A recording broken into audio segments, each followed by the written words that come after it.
I found the receipts scattered across Mom's kitchen table, like fallen leaves, each one a small betrayal, written in her careful cursive. Miracle arthritis cure, $89.99. Blessed prayer cloth, $45.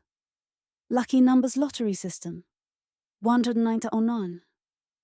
The morning light streaming through her gingham curtains illuminated what I'd suspected for weeks, but hadn't wanted to face. Mom. I called, hearing the shower running upstairs in the little Cape Cod where I'd grown up. The same house where Dad had taught me to ride a bike, in the driveway, where I'd brought my own children for Christmas mornings, where I now came 3 times a week to help with groceries, medications, and what I'd assumed were just the normal struggles of turning 78. I picked up a crumpled envelope addressed to Mrs. Dorothy Jensen in flashy red lettering. Inside, a glossy brochure promised that for just $299, she could receive a miracle money manifestation kit that would solve all her financial worries. The return address showed a P.O. box in Nevada. The shower stopped running. I quickly gathered the receipts, my hands trembling, as I calculated the damage. Over $2,000 in the past 3 months alone. Money I knew she didn't have to spare on her fixed income. Linda, is that you, honey? Mom's voice drifted down the narrow staircase. Yes, Mom. Just tidying up your kitchen. I slipped the receipts into my purse, my stomach churning with a mixture of anger and heartbreak. How long had this been going on? How had I missed the signs? She appeared in the kitchen 20 minutes later, her silver hair neatly combed, wearing the blue cardigan I'd given her for her birthday. At 78, she still moved with purpose, though I noticed she gripped the banister more tightly these days. You're here early, she said, reaching for the coffee pot. I was going to make pancakes. Mom, we need to talk. I gestured to the kitchen table where she usually sorted her mail. I found some receipts. Her face went pale, then flushed pink. Oh, those. Well, you know how these companies send things. $1,500 to something called Divine Prosperity Ministries. Mom, last month, alone. She turned away, busying herself with coffee mugs. I don't know what you're talking about. The receipt is dated October 3rd. You wrote a check for $1,500. Linda, you're being dramatic. But her hand shook as she poured the coffee, spilling drops on the counter. Besides, it's my money. I wanted to grab her shoulders and shake her. Instead, I sat down at the kitchen table where I'd done homework 30 years ago, where we'd planned my wedding, where we'd cried together after Dad died. Mum, these are scams. They're taking advantage of you. They are not scams. She whirled around, coffee sloshing in her mug. Pastor William says God wants us to be prosperous. These ministries are doing God's work. Pastor Williams would never tell you to send money to strangers in Nevada. You don't understand faith the way I do. She set her mug down hard, coffee splashing onto the tablecloth. You've always been too practical, too skeptical. Some things require belief. I felt the familiar weight settling on my shoulders. The same feeling I'd carried for the past 5 years since Dad's death. The constant worry the weekly grocery runs the doctor's appointments. The medication reminders, the gentle arguments about whether she should still be driving. And now this. My phone buzzed. A text from my daughter Jennifer. Can you watch Emma tonight? Mike and I have that work dinner. Pick up at 6. Another buzz. My sister Carol from Phoenix. How's Mom doing? Wish I could help more from here. You're such a saint for handling everything. And another. My son David. Mom, can you ask Grandma if she has Dad's old fishing gear, planning a trip with the boys? Saint Linda. super daughter. The one who lived 20 minutes away instead of 2,000 miles. The one who'd inherited the unspoken responsibility for keeping our family's matriarch safe and happy and healthy. I need to go, I said, standing up so quickly my chair scraped against the linoleum. I'll be back Friday for your doctor's appointment. Linda, don't be upset. Mom's voice softened. I know you worry, but I'm fine. These ministries, they're helping people. They send such nice letters. I paused at the kitchen door, looking back at her standing in the morning light. Still beautiful, still stubborn, still my mother, but also increasingly fragile in ways that had nothing to do with her physical health. We'll talk more on Friday, I said.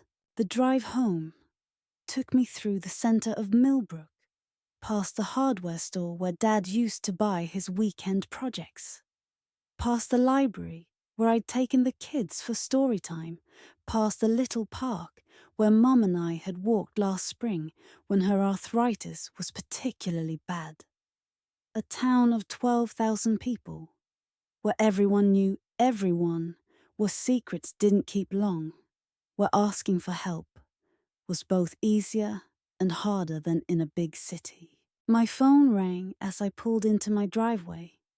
My best friend Ruth. Coffee in an hour, she said without preamble. I need to complain about the church fundraising committee.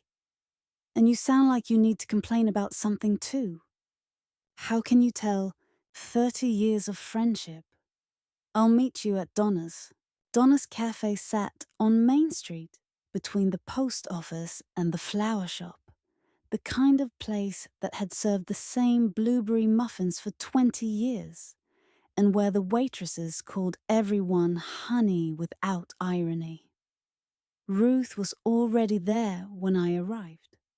Her grey hair pulled back in its practical ponytail, reading glasses perched on her nose as she scrolled through her phone.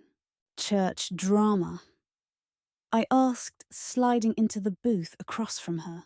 Mrs. Henderson wants to raffle off a quilt that's worth maybe $50 and expects to raise $5,000 for the new roof. Ruth looked up, then really looked at me. But that's not why you called. What's wrong? I told her about the receipts, about Mom's defensiveness, about the mounting evidence that my mother was being systematically scammed by people who understood exactly how to prey on elderly women living alone. How much? Ruth asked when I finished. At least $2,000 in 3 months. Maybe more. Ruth let out a low whistle. On her budget, she gets $800 a month from Social Security and Dad's small pension. That's it. I stirred my coffee mindlessly.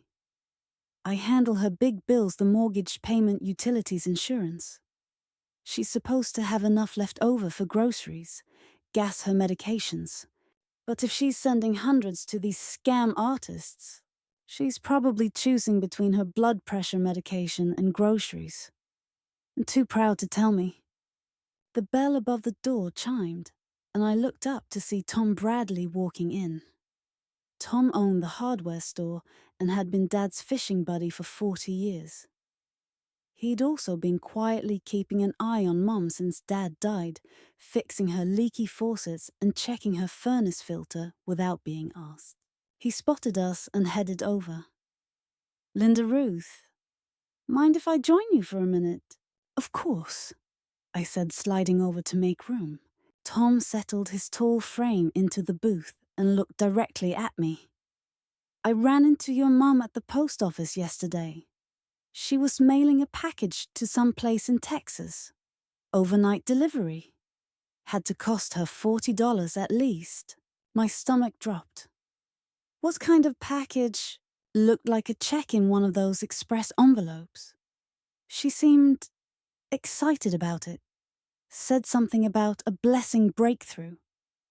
Tom's weathered face creased with concern. I've been wondering if I should have said something. She's being scammed, I said flatly. Religious-themed scams, mostly. promising miracles and prosperity if she sends money. Tom shook his head. Your dad would be heartbroken. What do I do? The question came out sharper than I intended. I can't watch her 24 hours a day. I can't take over her finances without a court order. And she's convinced these people are legitimate. Have you talked to anyone at the bank? Ruth asked. That's my next stop. But she's been banking there for 40 years. They're not going to question her transactions unless I can prove she's incompetent, and she's not. She's just vulnerable. The cafe door chimed again, and this time it was Jennifer, my 28-year-old daughter, looking frazzled in her scrubs from the dental office where she worked as a hygienist. Mom, I saw your car outside. She approached the table, and I could see the stress in her face. I need to talk to you about tonight. You can't pick up Emma until 6, I said automatically. I know, I got your text. Actually, that's the problem. Jennifer glanced around the table apologetically. Mike's mum called. She's in the ER, thinks she might be having a heart attack. We need to drive to Fort Wayne right now. I felt something inside me shift, like a fault line under pressure. Jennifer, I can't. I know you have plans, but could you possibly keep Emma overnight? I packed her bag just in case. She's in the car.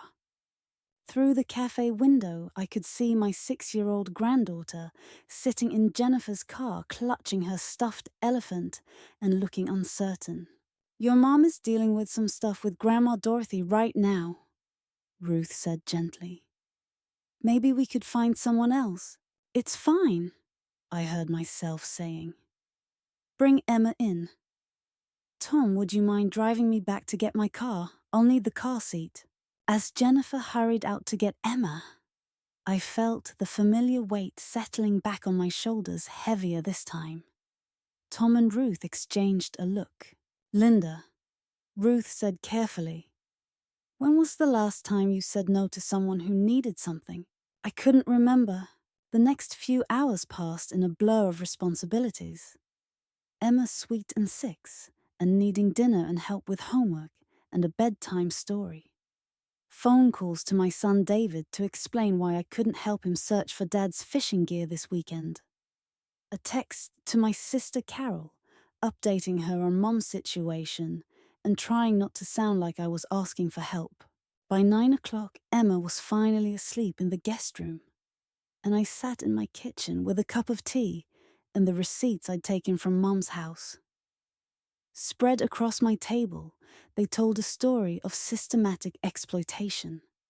The amounts had started small, $19 for a blessed prayer cloth in July. But they'd escalated quickly. By September, she was sending hundreds at a time. I pulled out my laptop and started researching the organizations. Divine Prosperity Ministries had a glossy website full of testimonials and Bible verses, but no physical address beyond that P.O. box. Miracle Health Solutions promised cures for everything from arthritis to dementia, but their website had been registered just 6 months ago. Sacred Number Prophecies claimed to help people win the lottery through divinely inspired number combinations. All scams, all targeting elderly faithful people who'd been raised to believe in the power of prayer and the possibility of miracles. My phone rang. Mom, Linda, I'm sorry to bother you so late, but I can't find my checkbook. I thought I left it on the kitchen table, but... Mom, it's on your desk in the living room. I saw it there this afternoon.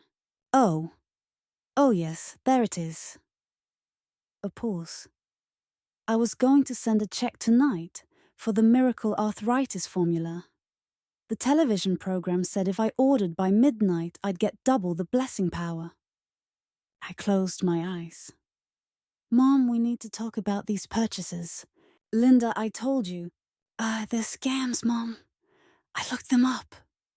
These companies don't exist. They're just taking your money. You don't understand. Her voice grew sharp. Mrs. Patterson from church, she ordered the prayer cloth last month, and her grandson got that job he'd been hoping for.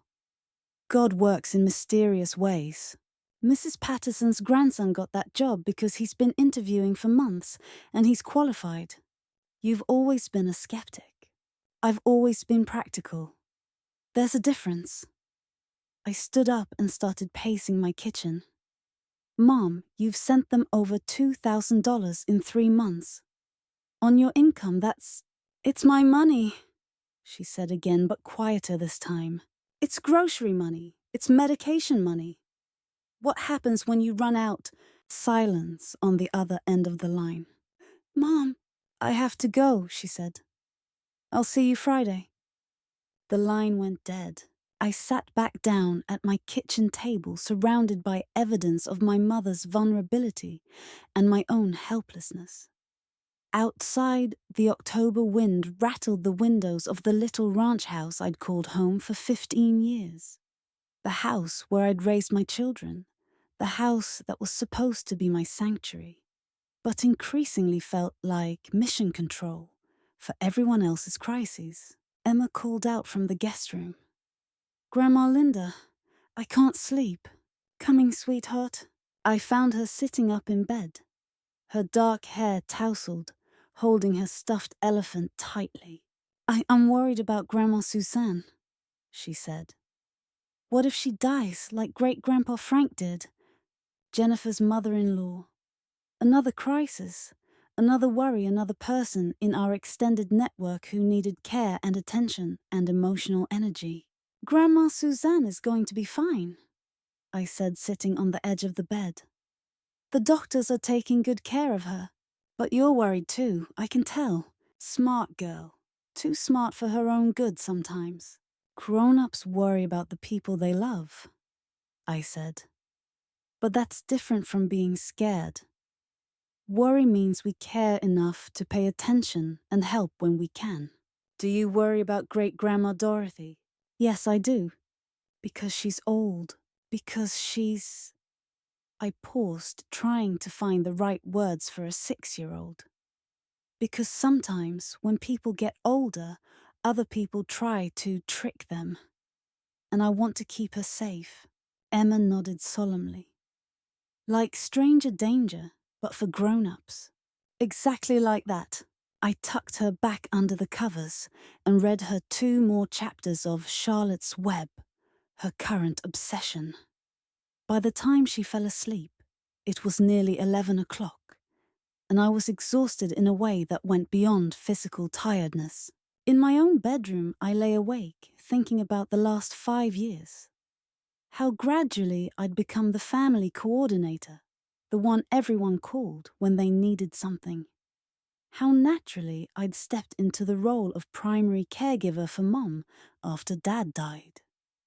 How automatically I'd said yes to every request, every crisis, every need. When had I stopped having a life of my own? The next morning brought more texts. Carol wanted to know if Mum needed her to fly out for a visit. David wondered if I could help him move some furniture this weekend. Jennifer sent updates from Fort Wayne. Mike's mum was stable, but needed to stay in the hospital for observation. And Mum called at 8:30, her voice bright and artificial. Linda, honey, I was thinking we could go shopping today. I need a few things from the grocery store, and maybe we could stop by that new little boutique downtown. Mom, I have Emma today. Jennifer's dealing with a family emergency. Oh, bring her along, she loves shopping with us. I could hear the loneliness in her voice, the way she used errands as an excuse for company. But I could also hear Emma in the kitchen, asking questions about breakfast and wanting to play games and needing the kind of attention that only a grandmother can give. How about tomorrow? I suggested. After Emma goes home, tomorrow I have my hair appointment. And Thursday is book club. Friday you're taking me to the doctor. She trailed off, and I could picture her consulting the calendar she kept by her kitchen phone, the one where she wrote down every appointment and commitment in her careful script. "We'll figure something out," I said. But as I hung up, I realized that figuring something out had become my default response to everything. Figure out how to help Mom without enabling her scammers. Figure out how to care for Emma without neglecting my own needs. Figure out how to be a good daughter, grandmother, mother, and friend, all at the same time. Emma appeared in the doorway, wearing her pajamas and a serious expression. "Grandma Linda, can we make pancakes? Mom always makes them too thin, but you make them fluffy." "Of course, sweetheart."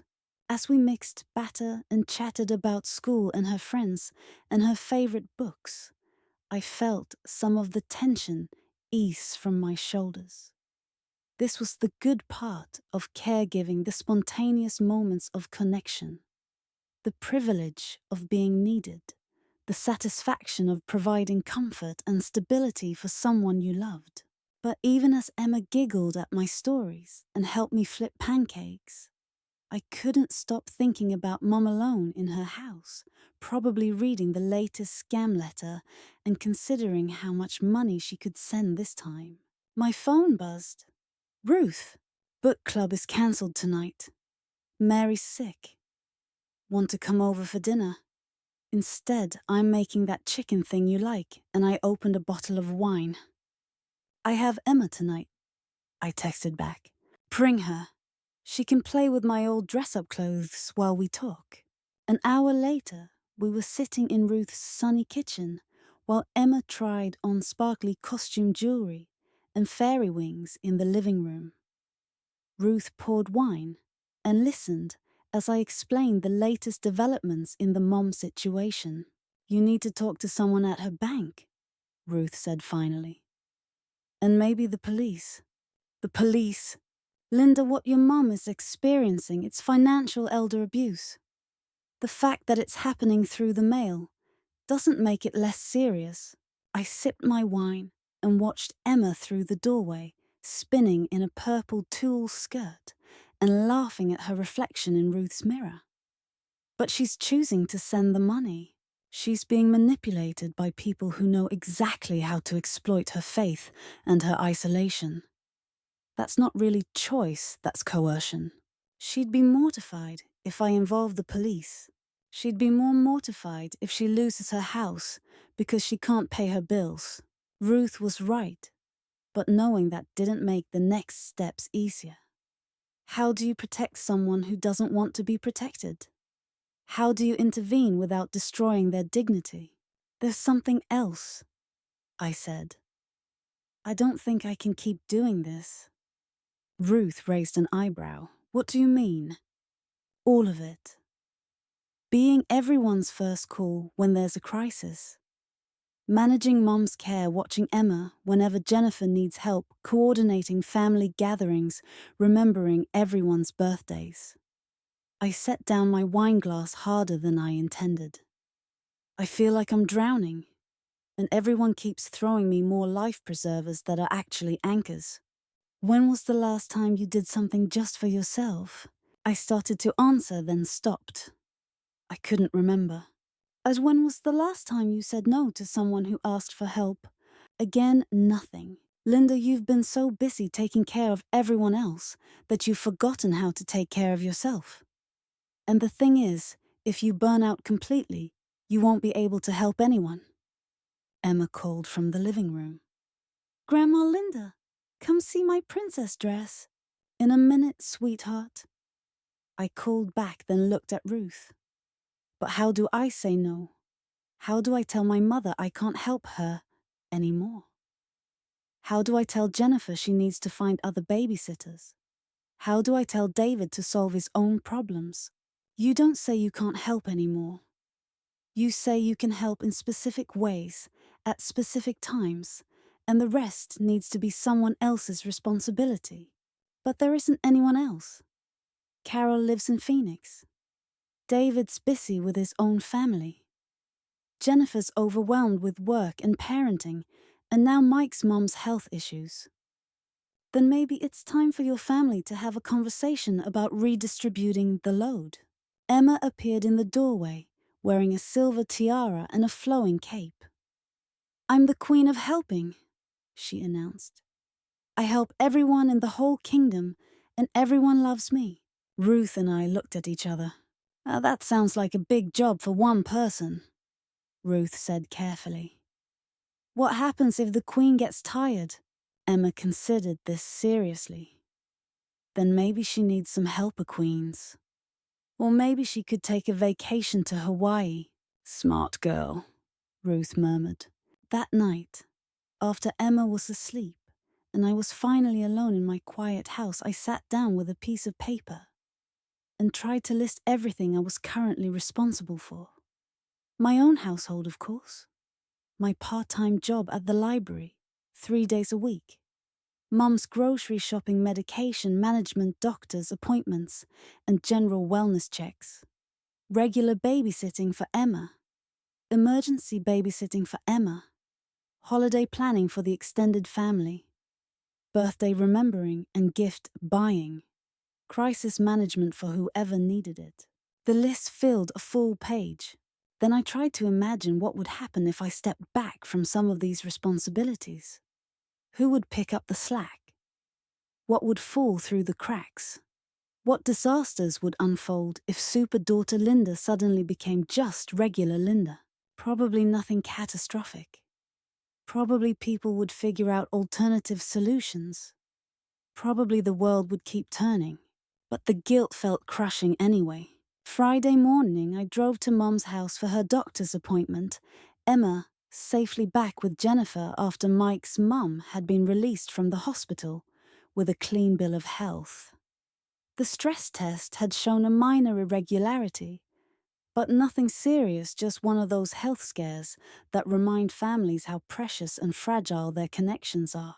I found Mum in her living room, dressed in her best slacks and sweater, her purse clutched in her lap.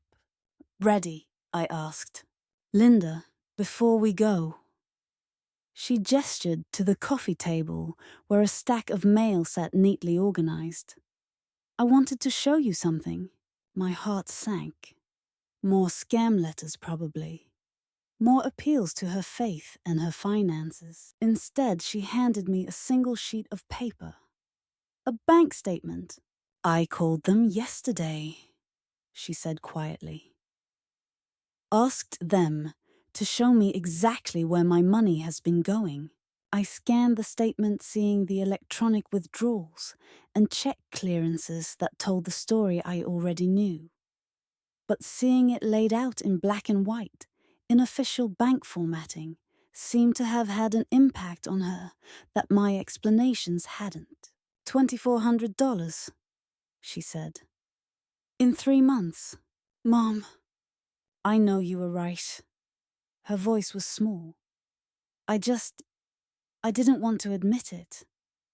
I sat down beside her on the couch, where she and Dad used to watch their evening programs, where she now sat alone most nights, with only the television for company.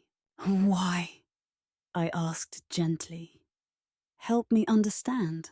She was quiet for a long moment, smoothing her slacks with hands that showed every one of her 78 years. After your father died, I felt so powerless, she said finally. Like everything good in my life was over, and all I could do was wait for more bad things to happen. The arthritis getting worse, my memory not being as sharp, friends moving to assisted living, or... She gestured vaguely. Worse. I nodded, remembering those first months after Dad's funeral, when Mom had seemed to shrink into herself, when every conversation felt like an effort for her. And then these letters started coming. Beautiful letters full of hope and promises that God wasn't done with me yet. That I could still make a difference, still be blessed, still have purpose. She looked at me with tears in her eyes. I wanted so badly to believe that my life still mattered. Mom, your life does matter. You matter to me, to Jennifer and David and Emma, to everyone who loves you. I know that in my head, but in my heart. She shrugged. It's different when you're young and needed and useful every day. When you're old, people take care of you out of duty, not because you add value to their lives. The words hit me like a physical blow. Is that what you think? That I help you out of duty? Don't you? I started to deny it, automatically. Then stopped. Was there truth in what she was saying? Had my caregiving become routine obligation? Another item on my endless to-do list? Sometimes, I admitted. Sometimes it does feel like obligation. But not because I don't love you, because I'm tired, Mum. I'm tired of being the one everyone calls when they need something. I'm tired of managing everyone else's crises. I'm tired of feeling guilty when I can't fix everything for everyone. She stared at me. I didn't know you felt that way. I didn't want you to know. I wanted to be the good daughter who never complained, who always had energy for one more errand or one more emergency.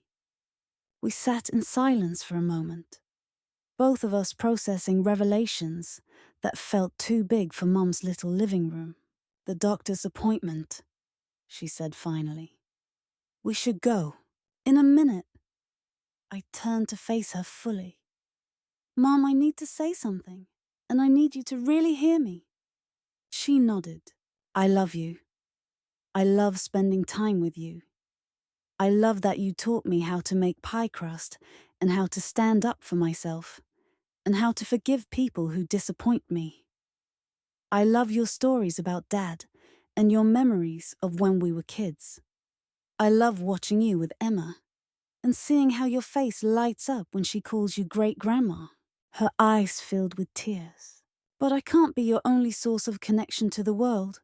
I can't be your entertainment and your companionship and your problem solver and your crisis manager all rolled into one person. It's not fair to either of us. What are you saying? I'm saying we need to find you other sources of joy and purpose and community. I'm saying I want to help you, but I need to help you differently. You don't want to take care of me anymore. Her voice was flat, resigned. I want to be your daughter again, not your caregiver. I want our time together to be about enjoying each other's company, not about checking items off a responsibility list. She was quiet for a long time, looking around the living room where she'd spent 5 years grieving and adjusting and gradually becoming smaller in her own life. I don't know how to do that, she said finally. We'll figure it out together. But first we need to deal with these scams.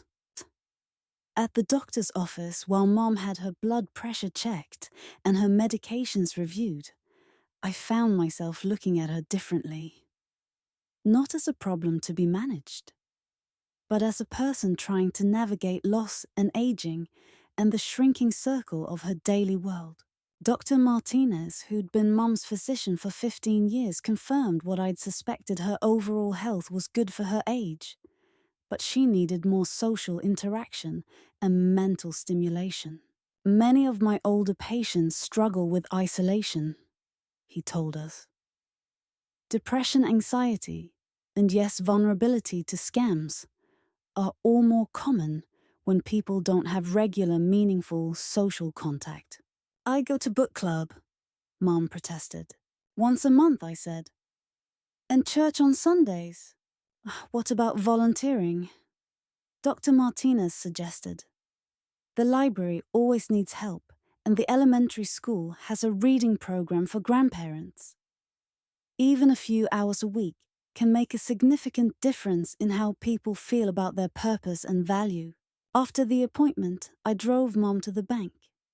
Together, we spoke with Margaret Thompson, the branch manager, who'd known our family for decades. Margaret listened with growing concern as Mom explained about the scam letters and the money she'd sent. Mrs. Jensen, this is more common than you might think, Margaret said gently. We see this kind of thing several times a month. sophisticated operations that target older adults specifically. What can we do? I asked. Well, first, we can flag your account for unusual activity. If you try to write a check or make a withdrawal for more than a certain amount, the system will alert us to call and verify. Margaret looked at Mom. Would you be comfortable with that? Mom nodded slowly. I think that would be good. Second, I can give you information about filing a complaint with the postal inspectors and the Federal Trade Commission. These operations count on people being too embarrassed to report them. I'll handle that, I said. And third, Margaret continued, I'd recommend having someone else, Linda maybe, or another family member, added to your account as a secondary signer. Not to take over your finances, but to have oversight on larger transactions. Mom looked at me. Would you be willing to do that? Of course. But Mom, that's a big step. Are you sure? I'm sure I don't want to send any more money to people who are lying to me. Her voice was stronger now, more like the woman who'd raised 3 children and managed a household budget for 50 years. And I'm sure I trust you to help me make good decisions. The paperwork took an hour, but by the time we left the bank, Mom had new protections in place and a clear plan for recovering what money she could from the scams. Margaret had also given us a list of warning signs to watch for and resources for reporting future attempts. Lunch? Mom asked as we walked to the car. I'd love that. We went to the little cafe downtown, the one with the rotating pie selection and the waitresses who'd known Mom since I was in high school.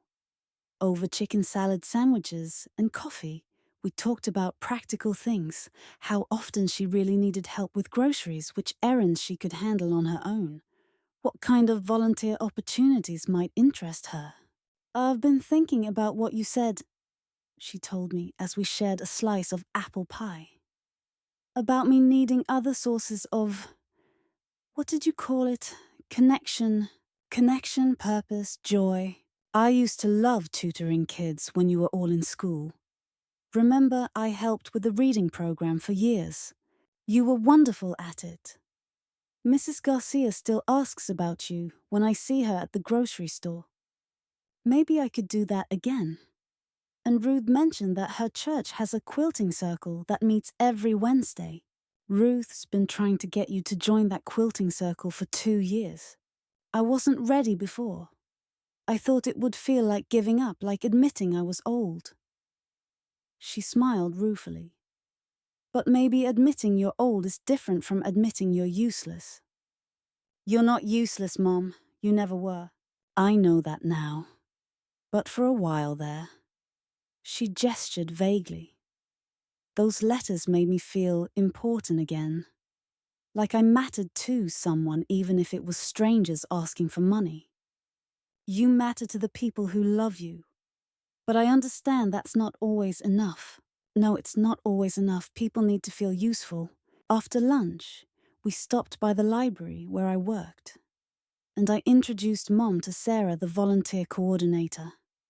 Within 20 minutes, Mom was signed up to help with the children's reading hour twice a week and the monthly book sale once a month. We especially need people who can work with the early readers, Sarah explained. Kids who are just learning and need patient, encouraging adults to practice with. Mom's face lit up in a way I hadn't seen in months. I raised 3 children and helped them all learn to read. I think I can handle it. As we drove home, I felt something shifting between us. Not the restoration of our old relationship that was gone forever, changed by Dad's death and Mom's aging and my own evolution from child to caregiver, but something new. A partnership based on honesty instead of obligation. Linda, Mom said as I pulled into her driveway. Thank you. For what? For caring enough to have the hard conversation. That evening I called Carol in Phoenix. How's Mom? She asked immediately.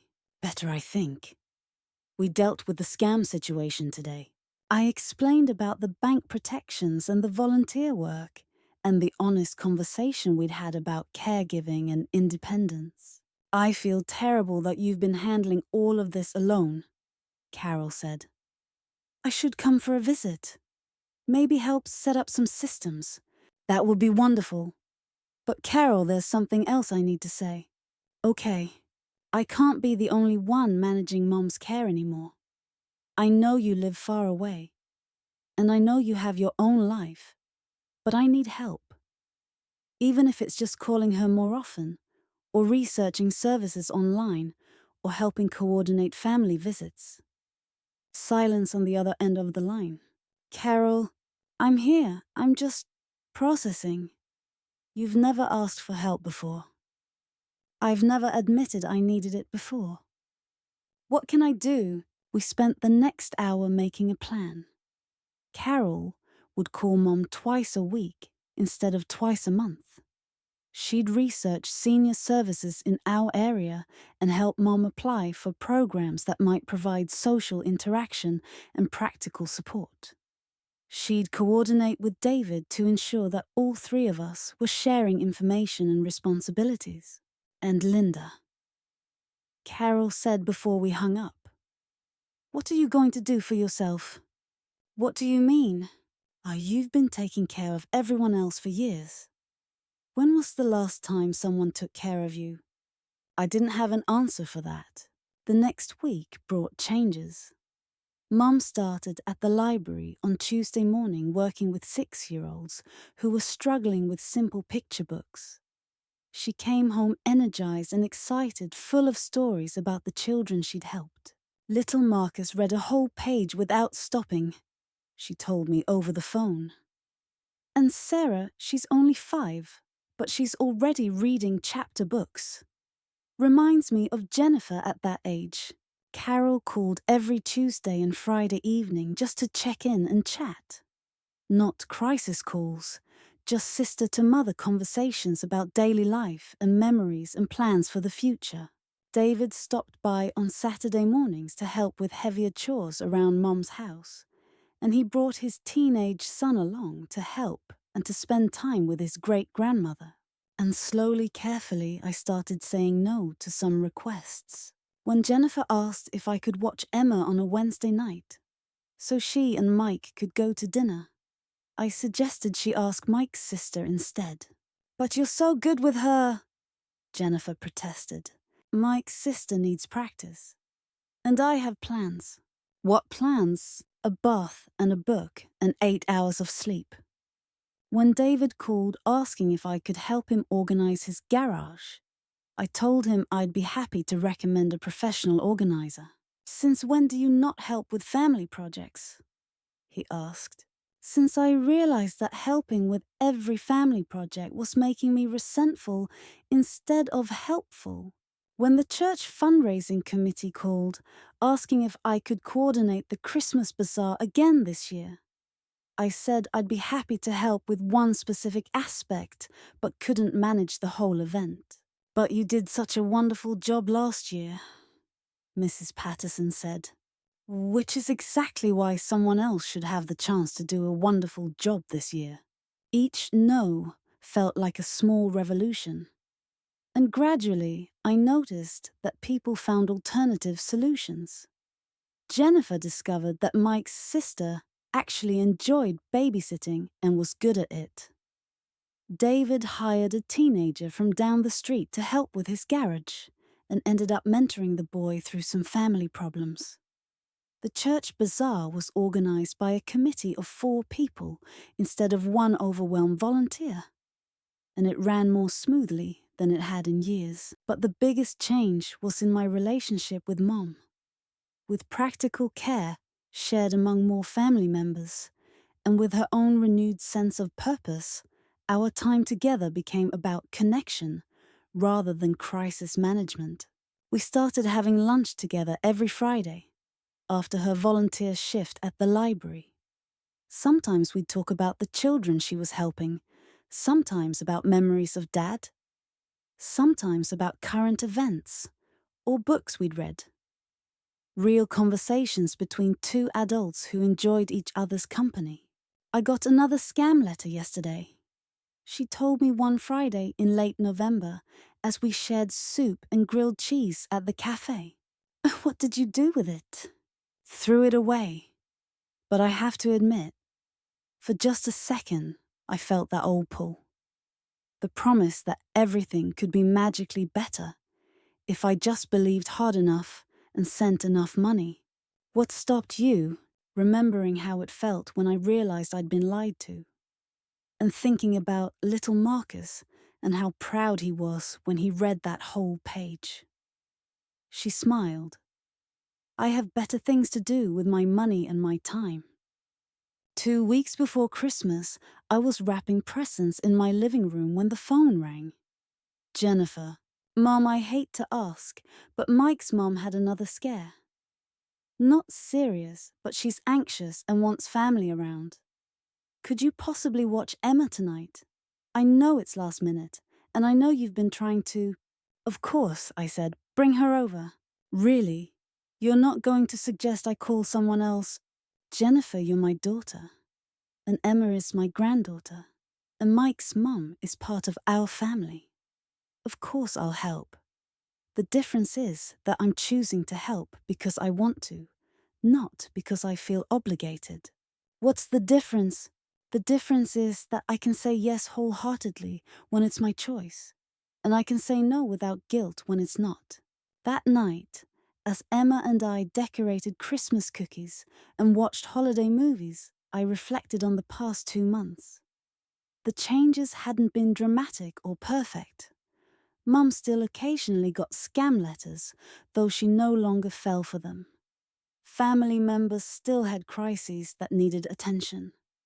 I still sometimes felt overwhelmed by competing demands on my time and energy, but something fundamental had shifted. I'd stopped trying to be everyone's solution to every problem. I'd started thinking of myself as one member of a family and community network, rather than as the central crisis manager for everyone else's lives. And perhaps, most importantly, I'd learned that taking care of myself wasn't selfish, it was necessary. A person who never says no eventually becomes a person who can't say yes with genuine enthusiasm. Grandma Linda, Emma asked, looking up from the cookie she was decorating with approximately 14 different colors of frosting. Are you happy? Yes, sweetheart, I'm happy. You seem more relaxed than you used to. I've been learning how to take better care of myself, like brushing your teeth and eating vegetables. Something like that. Like making sure I have time for things that make me happy, and not trying to solve everyone's problems all by myself. Emma considered this seriously. Like how I can't carry all the groceries from the car, so Mom and I both carry some exactly like that. On Christmas morning, our extended family gathered at Mom's house for the first time since Dad died. Carol had flown in from Phoenix. David and his family were there. Jennifer and Mike and Emma filled the living room with laughter and wrapping paper. Mom moved through her kitchen with confidence and joy, directing the meal preparation with the skill of someone who'd been hosting holiday dinners for 50 years. I sat at the kitchen table drinking coffee and watching the controlled chaos, feeling something I hadn't experienced in years. The simple pleasure of being part of a family gathering without being responsible for orchestrating every detail. You look peaceful, Ruth observed, settling into the chair beside me with her own cup of coffee. I feel peaceful.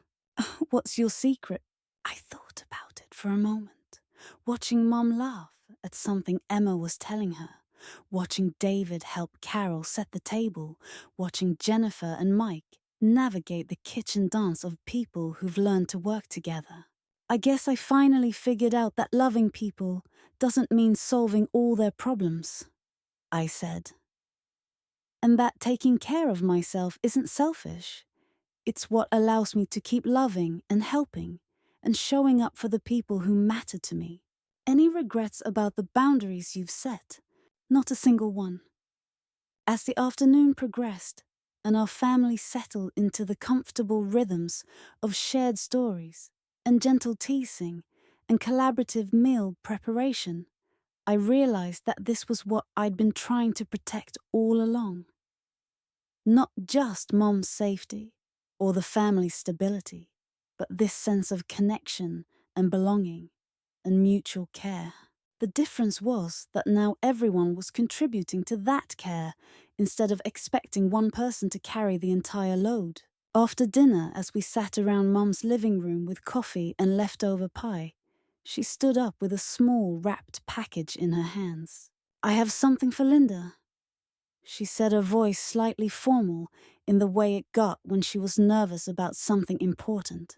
I unwrapped the gift carefully.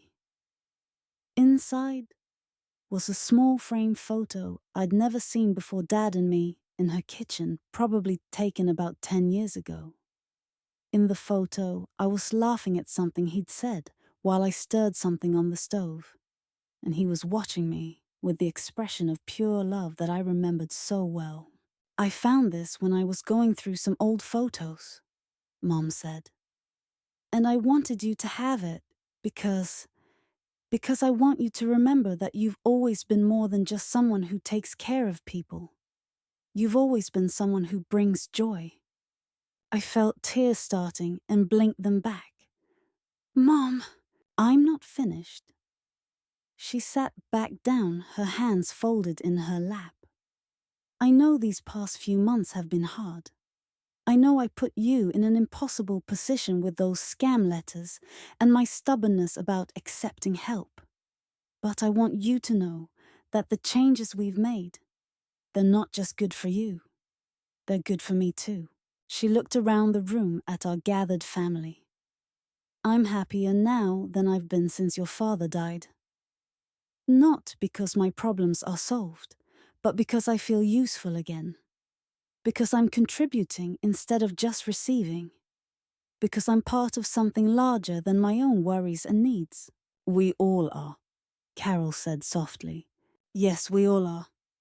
As families began to leave and the kitchen was cleaned and Mom settled into her chair with a cup of tea and the book she was reading for her book club, I realized that we'd found something precious in the process of learning to set boundaries and share responsibilities. We'd found our way back to being a family instead of just a collection of people managing each other's crises. Driving home that night, I thought about the woman I'd been 6 months ago, exhausted, overwhelmed, saying yes to everything and enjoying very little. Always waiting for the next crisis, the next request, the next opportunity to prove my worth by solving someone else's problems. That woman had been generous and loving, but she'd also been slowly disappearing under the weight of everyone else's needs. The woman I was now still loved her family deeply, still wanted to help when help was needed. But she also understood that sustainable caregiving required boundaries, that saying no sometimes made saying yes more meaningful, and that taking care of herself wasn't a luxury. It was a responsibility to everyone who counted on her love and support.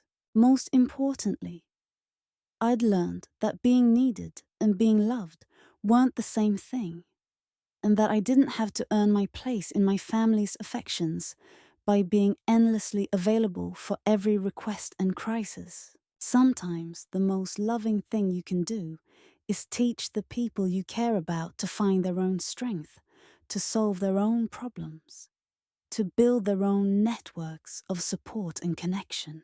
And sometimes the most loving thing you can do for yourself is remember that your worth isn't measured by how much you can give until it hurts, but by how thoughtfully and sustainably you can show up for the relationships and responsibilities that truly matter. In the end, learning to say no had taught me how to say yes with my whole heart, and that made all the difference in the world. This is a dramatized story created for entertainment and inspiration, not medical, legal, or financial advice.